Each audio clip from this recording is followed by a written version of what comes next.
बारिश शुरू हो गई। अब बारिश की वजह से इंसान की तबीयत में एक खुलखुलापन आ जाता है, आदमी की तबीयत में एक चुस्ती आ जाती है बारिश को देखने से। और बारिश होता देखने से आदमी ताज़ादम हो जाता है कि बारिश में नहा नहीं सकते, जिस वजह से ऑफिस जाना है हमने, और हम ऑफिस में वापस अपने घर में जाना है, तो अगर ड्रेस गीला हो तो भेजा तो इस वजह से थोड़ा बच जाते हैं। लाइट की होती है तो मसलन क्लासरूम में आप पढ़ा रहे, आपने क्लासरूम में एंटर हो गई। आज की जो हमारी वर्कशॉप हुई थी school MIR educator system campus 1 की, तो उसमें हमें बहुत सी चीज़ें सीखने को मिली, जिसमें हमें मौलाना साहब ने ये बताया कि हमें तालीम और तरबियत कैसे देनी चाहिए, बच्चों को कैसे पढ़ाना चाहिए और बच्चों के इखलाक को कैसे जांचना चाहिए। तो हमें ये मालूम हुआ कि बच्चों को दीनी और इखलाकी तालीम हमें इस तरह देनी चाहिए कि उनके मसाइल हमें सुनने चाहिए और बेहतर से बेहतर तालीम देने के लिए अच्छा से अच्छा माहौल होना चाहिए स्कूल का, जिसमें हम अपने उस्तादा और बच्चों को अच्छे से अच्छे तालीम दे सकते हैं, जिसके लिए हमें अपने तालीम के साथ ईमानदारी से टीचर को पढ़ाना चाहिए और बच्चों के छोटे से छोटे मसाइल को हल करना चाहिए। आज क्या सीखा आप लोगों ने, डिफरेंट क्या था? और हमारे आज ये डिफरेंट था कि बच्चों को, जैसे कि बहुत से बच्चे लेट आते हैं तो हम उनसे वजह नहीं पूछते, हम उन्हें डांट डबट के बिठा देते हैं। तो आज हमने ये सीखा कि उनको पूछना चाहिए कि बेटा क्यों लेट आते हैं, या काफ़ी बच्चे काम नहीं करते, घर से तो आते हैं लेकिन वो बीच में कहीं ना कहीं मतलब बैठ जाते हैं या चले जाते हैं, तो हमें उनसे ये वजह भी पूछनी चाहिए कि बेटा आप ऐसा क्यों करते हैं। इसलिए जब तक हम बच्चों से वजह नहीं पूछेंगे तो बच्चे को हम कभी नहीं पढ़ा पाएंगे। आज की वर्कशॉप में हमने बहुत कुछ सीखा, हमें बहुत कुछ सीखने को मिला। हमें ये सीखने को मिला कि हमें बच्चों को किस तरह से लेकर चलना चाहिए।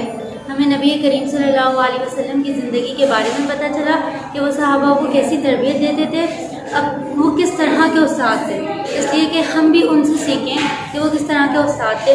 हमें भी कोशिश करनी चाहिए कि हम बहुत अच्छे उस्ताद बनें, बच्चों के साथ प्यार और नरमी से पेश आए। जे वर्कशॉप में असां इहो सिखियो आहे, तालीम जे हवाले सां ॿारनि ते कीअं तवजो ॾिनो वञे, ॿारनि खे कीअं सम्झायो वञे, इन ई हवाले सां वर्कशॉप में असां सिखियो आहे। इल्म नफ्सियात जे हवाले सां जेको सम्झायो आहे काफ़ी हद तक समझ में आयो आहे। आज मैंने बच्चों के माहिर नफ्सियात में सीखा, बच्चे मतलब किस तरह से उनका नफ्सियात मालूम करना चाहिए, किस तरह बच्चे पढ़ सकते हैं। आज की जो वर्कशॉप बहुत अच्छी रही, क्योंकि आप सल्लल्लाहु के बारे में बहुत कुछ मतलब तालीम की दरजगाह में बताया गया कि आप सल्लल्लाहु अलैहि वसल्लम ने बच्चों के साथ किस तरह से शक्कर से पेश आया करते थे, अच्छे अखलाक क्या थे। तो आज हम अगर बच्चों की नफ्सियात समझेंगे तो हम भी समझ पाएंगे कि बच्चा क्या चाहता है, उसकी क्या नफ्सियात है, वो किस तरह आगे बढ़ना चाहता है, उसका घर का माहौल कैसा है, ये हम पर डिपेंड करता है। उसको अच्छी तरह से आगे लेके चलें और उसको अच्छी तरबियत तालीम का माहौल दें। Very good. क्या मुख्तलिफ लगा जो आज सीखा है, वो क्या सीखा?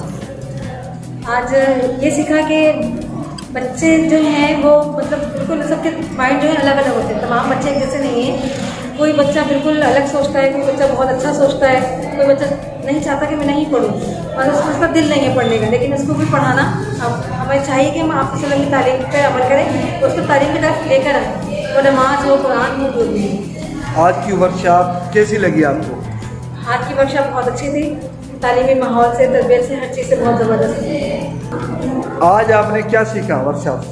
आज मुझे वर्कशॉप से बहुत कुछ सीखने को मिला है और अच्छी तालीम और तरबियत के बारे में सीखने को मिला है, बच्चों की अच्छी तरबियत करने के बारे में सीखने को मिला है। बहुत कुछ अच्छा लगा है, लेकिन ज़्यादा टॉपिक अच्छा लगा है मनफी और मस्बत रवैया, क्योंकि हमें जब तक हमारा अखलाक अच्छा नहीं होगा तो हमारे किसी भी स्टूडेंट का अखलाक अच्छा नहीं। अज जी वर्कशॉप में तव्हां छा सिखिया?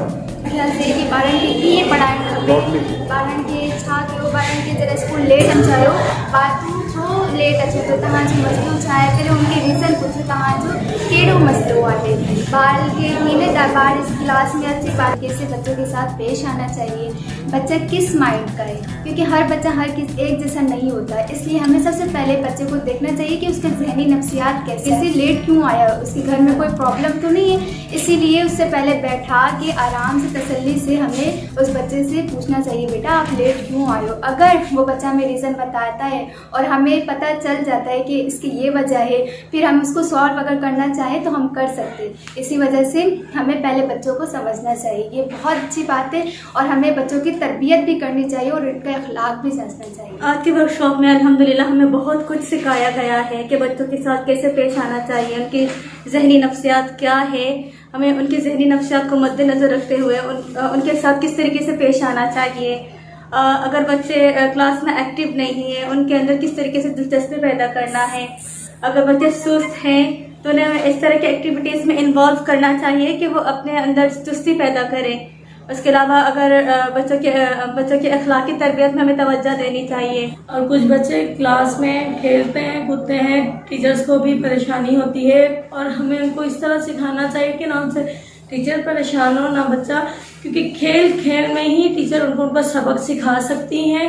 और टीचर को ऐसी एक्टिविटी रखनी चाहिए कि मतलब कोई आउट एक्टिविटी भी नहीं हो, उनकी स्टडी के हवाले से ही एक्टिविटी होनी चाहिए कि बच्चा इससे सीख भी सके और उनको खेलते खेलते ही उनका सबक याद के बारे में था, हमें बच्चों को कैसे पढ़ाना चाहिए और बच्चों को कैसे परफेक्टली हम पढ़ा सकते हैं। आज के वर्कशॉप में हमने बहुत सारी चीज़ें सीखा है कि बच्चे अगर ना पढ़े तो उनसे एक्टिविटीज़ के ज़रिए पढ़ाया जाए, और अगर वो बच्चे एक्टिविटी नहीं भी करना चाहे तो उनको पढ़ाई में दिलचस्पी हो। आपने क्या सीखा? आज की वर्कशॉप में ये सीखा कि बच्चों के तालीम के साथ तरबियत भी ज़रूरी होती है। जो बच्चे लेट आते हैं, पहले उनके मसाइल को समझना चाहिए कि बच्चा किस वजह से लेट आ रहा है और उनके पेरेंट्स से बात करनी चाहिए और इश्यूज़ जो भी हों बच्चे के वो सॉल्व करने चाहिए।